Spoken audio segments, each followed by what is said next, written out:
Nous sommes en guerre, a dit, pas plus tard qu'hier, le pitre en chef. Il ne lui manquait que le treillis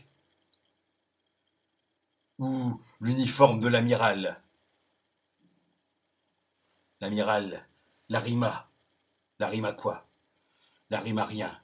L'amiral, rien. J'emprunte cela à Prévert. Et j'emprunte le texte que je vais vous dire maintenant à Sophie Mainguy, médecin. Nous ne sommes pas en guerre et nous n'avons pas à l'être. Il est intéressant de constater combien nous ne savons envisager chaque événement qu'à travers un prisme de défense et de domination. Les mesures décrétées hier soir par notre gouvernement sont, depuis ma sensibilité de médecin, tout à fait adaptées. En revanche, l'effet d'annonce qui l'a accompagné l'est beaucoup moins. Nous ne sommes pas en guerre et nous n'avons pas à l'être. Il n'y a pas besoin d'une idée systématique de lutte pour être performant. L'ambition ferme d'un service à la vie suffit. Il n'y a pas d'ennemi.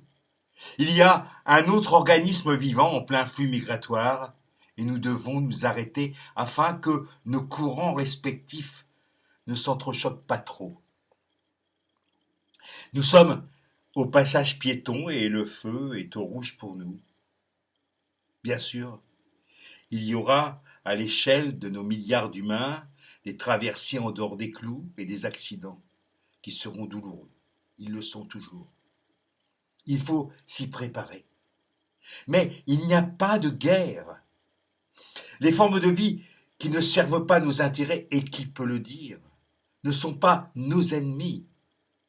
Il s'agit d'une énième occasion de réaliser que l'humain n'est pas la seule force de cette planète et qu'il doit ô combien, parfois, faire de la place aux autres. Il n'y a aucun intérêt à le vivre sur un mode conflictuel ou concurrentiel. Notre corps et notre immunité aiment la vérité et la paix. La paix. Nous ne sommes pas en guerre et nous n'avons pas à l'être pour être efficaces.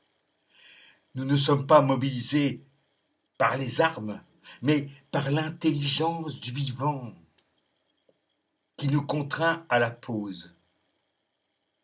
Exceptionnellement, nous sommes obligés de nous pousser de côté, de laisser la place.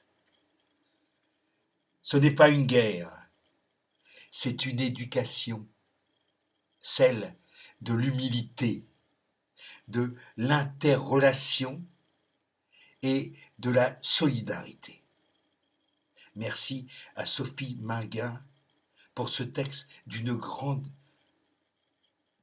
intelligence et aussi d'une grande beauté. Merci.